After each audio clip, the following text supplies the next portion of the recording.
Good morning. Good morning. Looks like the sun might start peeking out a little bit. Might be nice. Thank you all for being here this morning.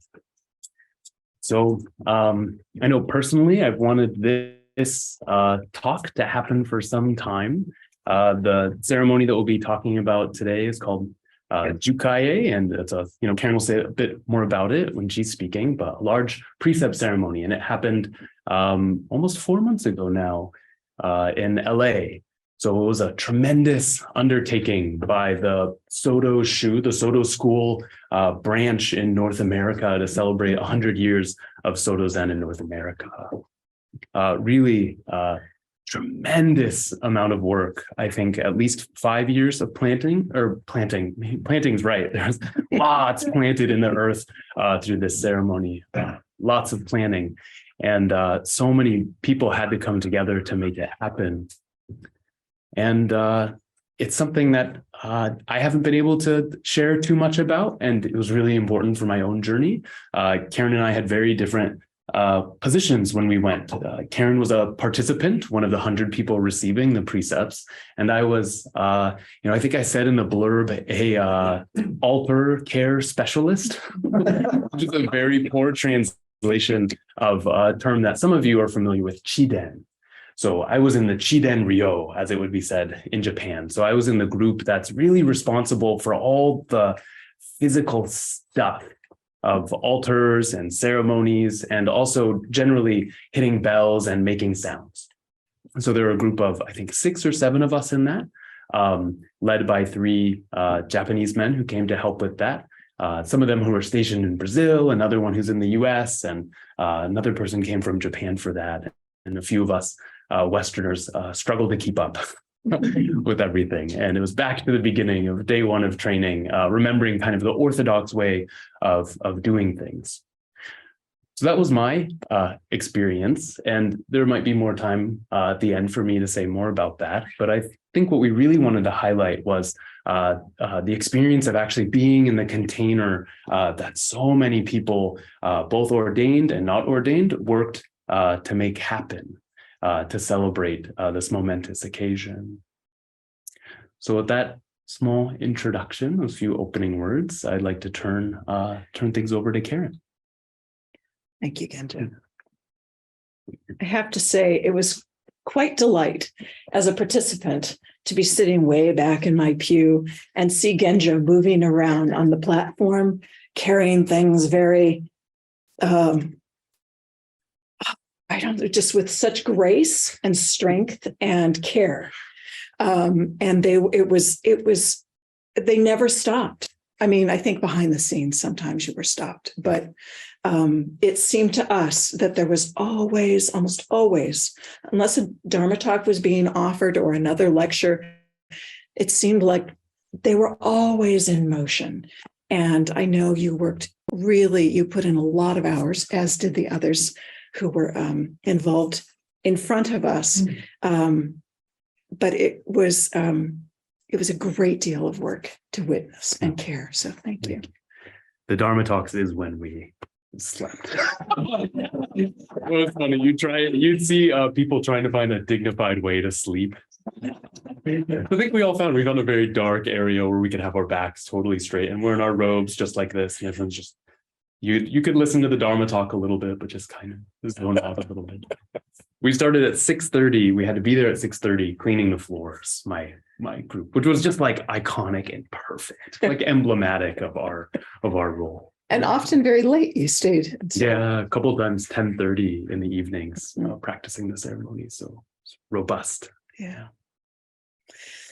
Well, many of you know me, know of me, know who I am. But for those of you who don't, my name is Karin, and I'm going to be looking down at my papers pretty often because Genjo and I only decided in the middle of this week that I would be giving this talk. And so I told him that the sooner I did it, the better, because every day that passed, the experience of being there in November was slipping a little bit farther away in my memory. So I'm looking down now to remember what it is that I'm supposed to tell you about myself. My early spiritual roots were in the Episcopal Church. I was raised in the Episcopal Church. And then as an adult, I was very active in Unitarian Universalism. And then I had this, like, something was just a bit missing. And I began to read about Zen, and then engage in actual physical practice on my own, and then start going on retreats. And then I guess it was about 2017, I started coming here more regularly. For those of you who know me, it might seem like longer because I was an occasional attendee before that. And I should mention, because we're talking about Jukai and the precept ceremony, that I did receive Jukai, as many people do at some point in their practice, in 2014 at Jukai-e Zen Center in Santa Fe, New Mexico, where I was studying chaplaincy. So gives you a little bit of background of me. I guess I would also add that among the things that I've done here at Olympia Zen Center was I served on the board for about 3 years, and 2 of those as president. So about 2 of those as president. So, and that was fairly recent. So I'm happy to talk to people afterward if you have questions about, like who I am. Well, I'm really happy to be here talking about this experience because as our abbot, Edo Francis Carney Roshi, and I discussed, it is truly like a once in a lifetime opportunity. I mean, people do participate in Jukai-e. You can multiple times in your life, but the likelihood is probably pretty slim that I will actually do this again. If for no other reason, then I would love to make way for others in the United States to participate in it. Like I've had my chance, and I can kind of imagine maybe volunteering behind the scenes, like in administration or whatever in the future, to allow other people to have the opportunity that I did. So as Genjo mentioned, the Jukai-e ceremony was held in conjunction with the 100th anniversary of the founding of Soto Zen on North American soil. So I don't know what you were doing 100 years ago. It was a long time ago. My parent, I'm in my late 50s. I was the child of people who had me later in their life, and they weren't even born yet. So to me, 100 years ago was quite a while ago. Reverend Kojima, now I'm going to draw my notes a little bit closer because I'm going to read some things verbatim, was the head priest, who is the head priest, current head priest of Zen Shuji Temple, which is where the event was held, and they were celebrating their 100th anniversary. He described the founding group there as first renting space on the second floor of a private house, and then they put up a sign that said, Soto Zen Buddhism, North American Buddhist Church.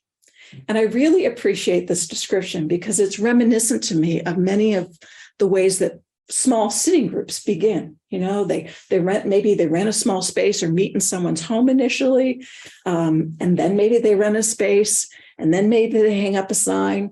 And it's this notion that people need to step forward to establish places of practice in much the same way that our abbot did several decades ago in establishing Olympia Zen Center in this community.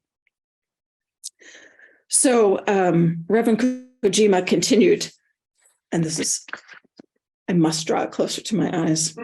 Then they built an assembly hall and named it Zenshuji. The first thing they did after celebrating the completion of Zenshuji Temple was the commemoration service for their ancestors and the Jukai-e ceremony, where they gave the precepts and the Kechimyaku, the karmic connection charts, to the people. That's how Soto Zen Buddhism in North America was born. During the last 100 years, Soto Zen Buddhism has spread across North America, and there are now over 200 temples and Zen centers, and 800 Soto Zen priests. Though many of their Dharma lineages share the same roots, they have become so diverse and complex that they are often unaware of their distant Dharma relatives. So on the occasion of the 100th anniversary of Soto Zen Buddhism in North America, we are going back to our roots. Once again, we will share the Jukai-e ceremony with our Dharma brothers and sisters of the greater Sangha in North America and the world, with 100 recipients of the precepts. So I hope that creates for you or a sense of the arc of the history of Soto Zen in North America and this return to a way of marking its significance, really. So when I learned that I had the chance to attend the ceremony, it was back last spring when Edo-san sent out a notice saying, oh, I'd love to, if we could send someone from the temple. And she had shared several years ago the significance of having participated in this ceremony in Japan when she was living there. And that really, really stuck with me. And she also reminded us that people can receive the precepts multiple times. It's not a thing you only do once in your life necessarily, because they're always coming alive for you. Bill? Excuse me, Karen. In case some folks don't know what the precepts are, and if you're not going to talk about them later, if you could just give a couple sentences. I am going to talk about them a little bit later. So in the meantime, go along for the ride. They're very complicated. I mean, they are very complicated and they're very not complicated, which is like perfect, right? That's just like what you wanted to hear today. It was more riddles. But I will circle back to them towards the end. I'm trying not to get too heady, Bill. That'll become more apparent as we go along.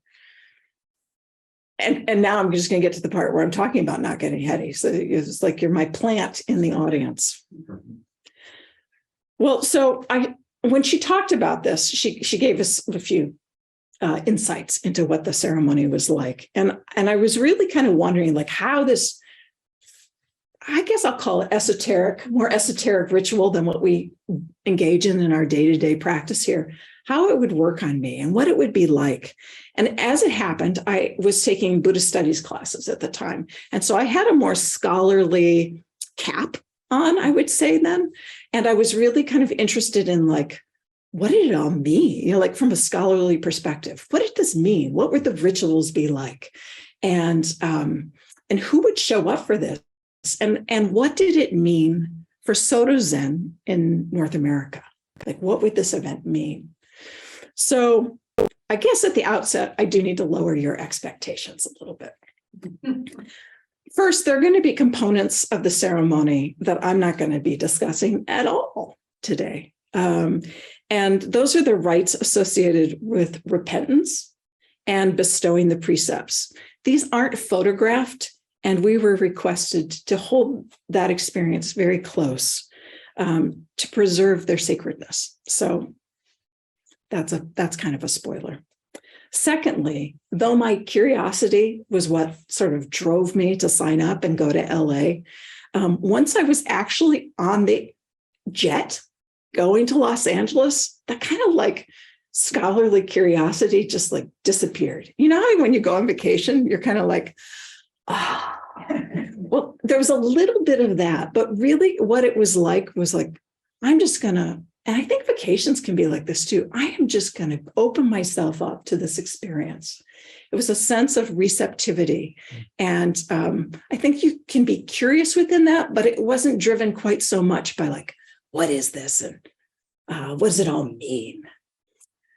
Finally, in terms of like bringing your expectations down a little bit here, I am really not very comfortable with trying to use the language of concepts to talk about what my experience is in practice. And I think it's probably why I chose chaplaincy, or maybe why chaplaincy chose me, because there's a truism you maybe have heard, and that is that people may forget what you said, but they'll never forget how you made them feel. And that has shown up over and over again in my life as something that's really true. And it's something that I try to enact. And of course, I fall short over and over again. But I would say that like my development as a human being has been very heavy on concepts and heady thoughts, while at the same time sort of not sufficiently acknowledging the deep knowing that comes out of my physical and emotional body. And so, again, the part of this pursuit for me was not getting too caught up in the concepts, but actually just like letting the experience of participating in Jukai-e sort of wash over me. And I think that's actually a wonderful aspect of this thing that we call practice, is that it allows, like, for the whole, what I call the beautiful mess or the messy beauty of what is our lives, to just be present. So with that in mind, I'm going to try to paint a picture for you of what it was like for me as a contemporary participant in a really old ritual. So first off, I had to get there. So I traveled by car and then a ferry and then a car and then a bus and then a plane and then a bus and another bus to get there, which probably is a little bit different from ancient times, right? Or older medieval times. And I finally reached my hotel in Little Tokyo in LA, which is it's a neighborhood just south of Union Station. You're nodding your head. Are you familiar with it? Yeah. In downtown Los Angeles. I actually have a cousin who lives in LA. And when I told him I was going to this part of LA, he lives in kind of a towny section of Los Angeles, greater Los Angeles. And he was like, oh, that's like their Skid Row is kind of near there. And it's a little, I'd be careful at night. That wasn't there were unhoused people. I think that's very common in major downtown areas, obviously. But that wasn't my experience of this neighborhood at all. I felt really comfortable, and that was delightful. But Little Tokyo in 1941 was home to about 30,000 Japanese Americans. And as you can imagine, that changed very quickly the very next year, when over 120,000 Japanese Americans across the country were unjustly incarcerated in American concentration camps. And I think you can imagine, or maybe you can imagine, I guess, like, put yourself in a state that suggests this, like, what did that neighborhood, how did it change? All these people were detained and transported away. A whole region, a whole district of a large city. I am really, I think that really influenced my participation in this, that it was based in that place with that history. Well, the implications of all that are too involved to explain here, but they were obviously very significant. And the downstream effect was it also caused suffering for all the people who moved into that vacated district, which were largely Black Americans in that second migration wave, great migration wave, that coming from the South. And they were providing labor in the defense industry during those years of the war, as well as Latinx and other people of color who moved into that area. During the time, since Shuji Soto Mission was shuttered, and later, after the war, as members returned from the camps, the temple reopened, offering temporary housing. But their community was just dramatically different. Today, those who, and of course, many of them had nowhere to live there. So you saw a movement of Japanese Americans into more other neighborhoods in Los Angeles and out more that suburban push. But today, that temple still survives, which is just amazing to me. And there are members who live nearby in that neighborhood, but then many of them travel from the greater LA area.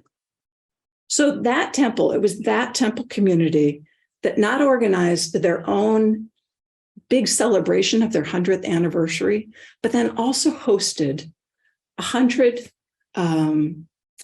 precept receivees. And the term that is used is kaite, Did I pronounce it right? And then more than 100 priests who would, do you have a number on how many there were? There were over 100 though, it seemed like, or around 100? Less, I think around 80. Oh, 80. It seemed like We felt like more. many. And then that community also supported all these people through 5 days of these rituals. So I feel so much gratitude. I mean, to think of the energy it takes for us to do a Sunday program. And this was 5 days with, almost 200 people. It's just really quite remarkable to me. And they demonstrated such care. So my walk each day between the hotel and the temple took me through the Japanese Village Plaza, which is a delightful historic open air shopping center. It was very quiet in the morning and very bustling at night. And once I got to the temple, like all the other participants, we went through the reception. It was just like any other conference that you go to. You get your packet of information, you get your complimentary coffee mug that you'll use during breaks. And then we found our way to the, what is the sanctuary called? We call it the hall. The hall, the hall. We were also gifted these traditional pilgrimage vests, or vests for pilgrims, that are worn in Japan, with probably the inscription differs based on your denomination of whatever tradition you in Japan that you go on pilgrimage for, I would guess. I think there's, and we all wore these during the ritual time. And then if we got up to go to the restroom, we take them off, much like we do our rakusus. But all the participants were wearing these. They were good identifiers. I think, it's kind of like wearing your high vis vest in some ways. So once I found my seat in the hall, the hall doesn't look anything like this. It might resemble to many people something more like a church with pews. And we were seated in wooden pews. There were about 6 or 7 people to a pew. There was a big center aisle. In front of us was the platform, which looked as kind of like a stage. And then beyond that, a very large altar.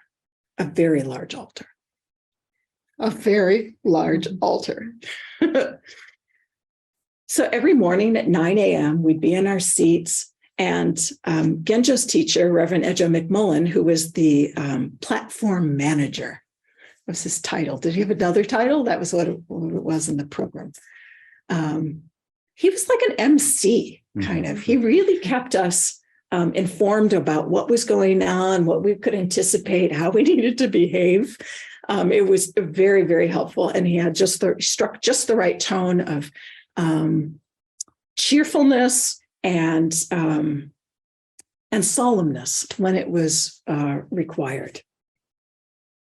And then after that orientation, there was a period of zazen, a very brief period of zazen. Then there were multiple services every day throughout the day. The participating priests would assume positions on the platform. And am I right that they were sort of representing those of us in the pews who were just seated and we were not doing prostrations? They were doing prostrations, sort of like, kind of felt like for us in some respects. It's really similar. It's similar to having a doshi here in the center, like the ryoban is the title of those folks. And typically they'd be venerable priests surrounding the singular doshi or celebrant in the center. And they are, in a way, their presence is for the rest of the assembly too, in the same way the doshi sort of is. Because we're all sitting on pews the whole time, we're not getting up until it's time. Ideally, if there was space, you would have also been doing prostrations in case that. Alas. That was one of the main complaints I heard from participants. They're like, I wish I could be doing prostrations, was something you'd hear again and again. But instead we were. I mean, for as long as the event went on, I don't really have quibbles with that personally, but yeah. And then so the handbooks contained the chants And we were kept informed about, what we were going to chant at what point in time. And there were a lot of words. I will tell you this. There was a lot of words, and not just the chants, but then the talks. It was really. Sometimes there were people who would do that shift, of when your rear gets a little tired on the wooden pew. I just want to touch on a couple highlights of the bishop or Sokan of Soto Zen North America, Reverend Akiba. You've heard Genjo mention this before, that he used the metaphor of being pickled, that participants were being pickled in the Buddha Dharma through all these things, through the oryoki at lunch, through the chanting, through the services that were going on, through the lectures. And I liked that pickling metaphor because it reminded me of this idea of having the whole thing just sort of wash over me. During breaks, we actually had breaks where we could talk a lot with the other participants.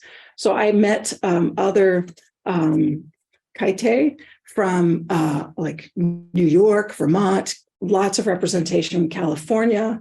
The middle of the country was well represented, Indiana, Iowa, Minnesota. And we had great conversations about what our Sangha lives were like. It usually started, those icebreakers were like, where's your home temple? And it was really pleasing to me. And I think I heard this from a lot of people to come to understand that your Soto Zen relatives were across the country, and to start building that sense of a broader Sangha was really lovely. I had a woman next to me through the entire process who was a member of Zenshuji, and she was just delightful. She showed me around. She showed me the Zendo in the lower level of the temple. She introduced me to people. We had so many things in common. The woman in front of me was from the East Coast, and she had once practiced here and was on her board. And so we talked board things and we went out for dinner. The person behind me was also from the East Coast. He was a younger individual. It was nice to see a mixture of ages present there. And he had really powerful things to say about the role of our tradition and our sanghas in promoting justice and equity. So that was really important to me, like building a sense of how we act in the world as Soto Zen folks. So I hope that conveys a little bit of what it was like to be there. But of course, the central reason for being there were these things called the precepts and the Jukai ceremony. So I only want to speak a little bit about that. For some of us who get drawn to Zen, there comes a point, for some of us, in participating with a teacher and the life of a Sangha when we decide to formalize our intentions to take up the Buddha's way. And part of that is to study these things we call the precepts. They're the 16 Bodhisattva precepts, and it's very easy to think of them as guidelines or rules, but I think that's too simple. They're a way of engaging with your life. I think that's one way that I think of them.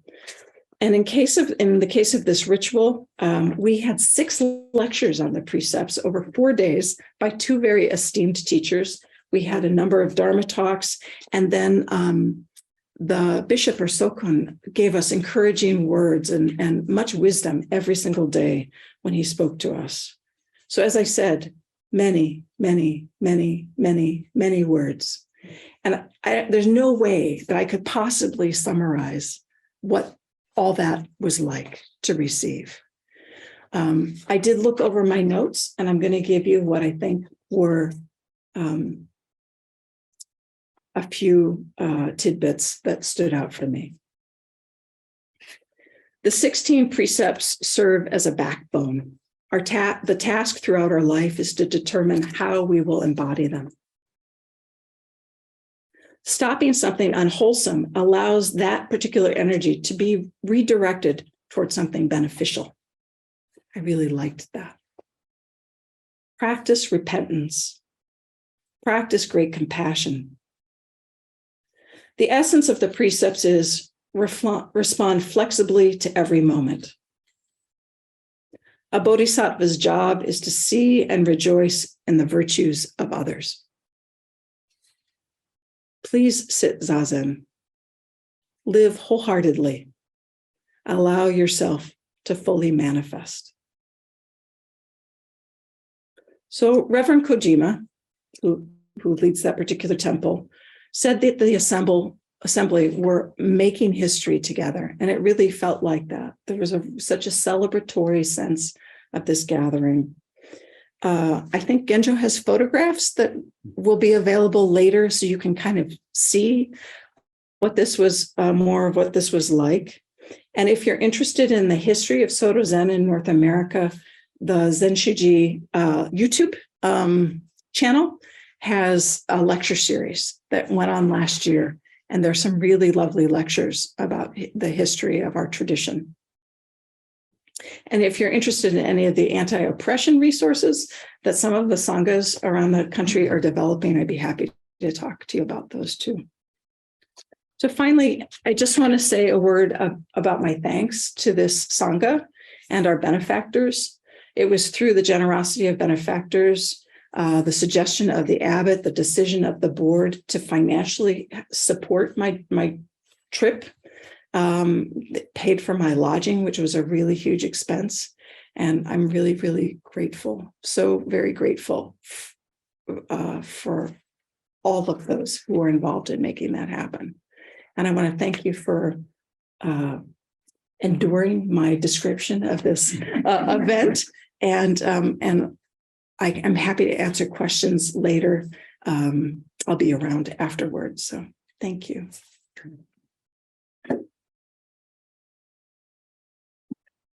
Maybe there's one last image I'd like to throw into the pot about while Karin was speaking that came to me before we asked her some questions.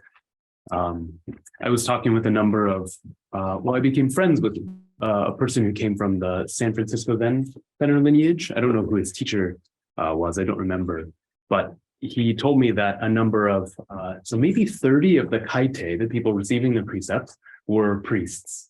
A really good number, many of them very senior in the Soto Zen community, which I didn't expect, actually.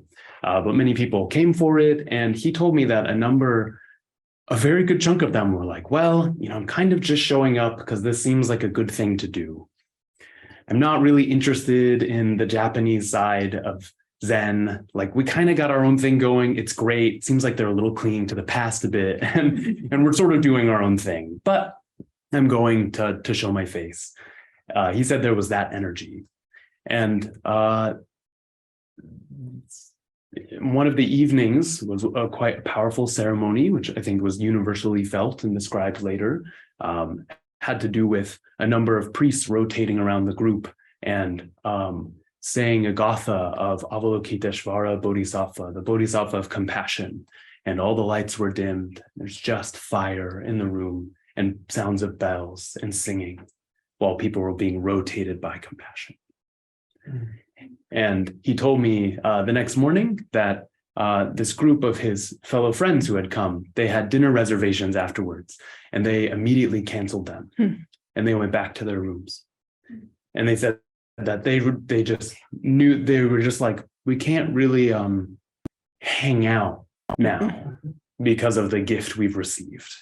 They, I think, really had the wisdom to say, we just received a big salt dosage, in the pickling process, and we need to go into our solitude more, and we need to hold that appropriately with the vessel of our deep, utmost attention.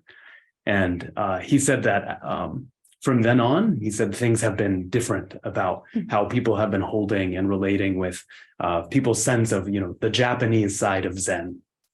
And it's not just kind of, antiquated or just tradition in a kind of inert or old sense, but that there was something vibrant and difficult to see. So maybe esoteric on one side, but also manifesting a bright holding that is palpable.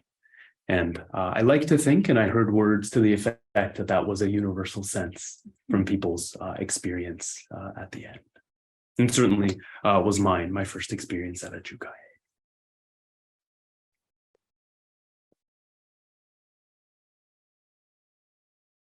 So Karin and I don't have a clock in front of us. Does anyone have the time? Oh yeah, we do. Great. 11:23. That's great. About 10 minutes for questions. People to pepper mostly Karin with questions or thoughts or reflections that you'd like to hear more about. I do just want to add something that I forgot to mention, which was, Zen Shuji as the first mission on North American soil, and is it Sokoji, the South San Francisco mission? Oh, I don't remember. Anyway, these two, what we sometimes, two places that sometimes get referred to as like culturally Japanese Soto Zen practice hubs, right? Like they were originally founded by Japanese and Japanese Americans. But the Soto Zen places of practice today are very much typically places of filled with people of European ancestry. And there's this kind of sometimes disparity almost in composition that can stand out, and in ways of practice, I think. And one of the things that was very important to me about doing this was going was like bridging that divide that I feel like I've experienced between these two worlds almost. And what I was left with was such gratitude for these mission temples that welcomed the Japanese priests. Some of the most well-known Japanese roshis who went on to train American students first landed in those places. And if they hadn't revived themselves after the war, there would not have been places for them to come to share, Zen.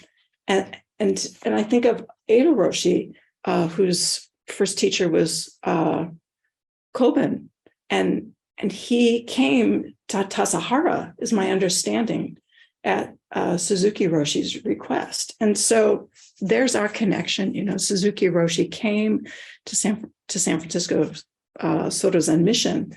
And so these ties are so crucial to how today we have the opportunity to practice. Just unbelievable gratitude that they were able to sustain the tradition through so many hardships.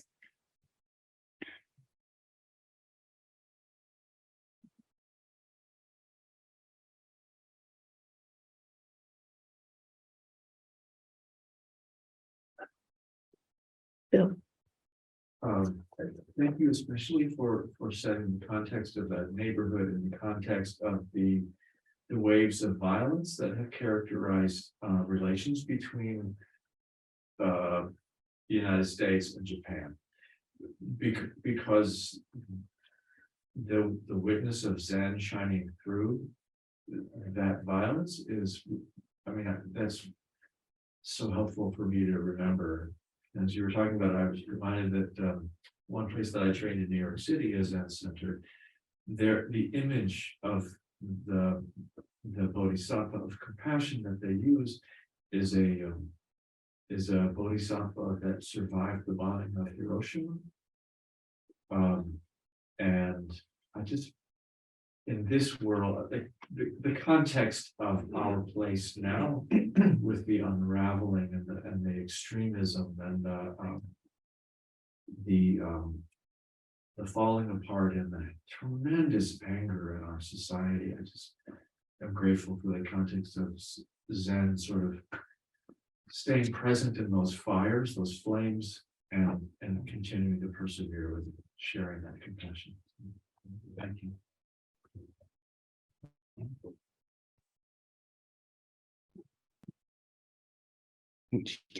Thank you. Well, I just wanted to talk a little bit then about Aoroshi and her holding of the tradition, and that hasn't always been appreciated, I think, by some of our Sangha. But she's very traditional in a lot of respects, and yet she has softened the practice for the benefit of a lay Sangha, because we're not a monastic Sangha. So it makes a difference when you're a householder and you're trying to make time for all of the Zen practice in the middle of your busy life and your relationships. And the Japanese the Japanese temples are very much what's the word I want? Focused on community and lay practice, and Soto Zen was taught as a lay practice by Keizan Joken. So I just wanted to mention that she really has tried to preserve the tradition here, and so I'm really grateful that we have that tradition and we can continue to carry it forward. So thank you for making those connections with our fellow practitioners of all locations.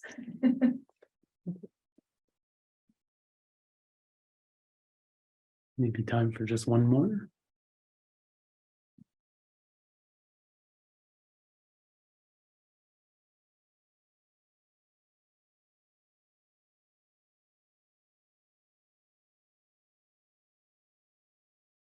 All right. Thank you, everyone. Good.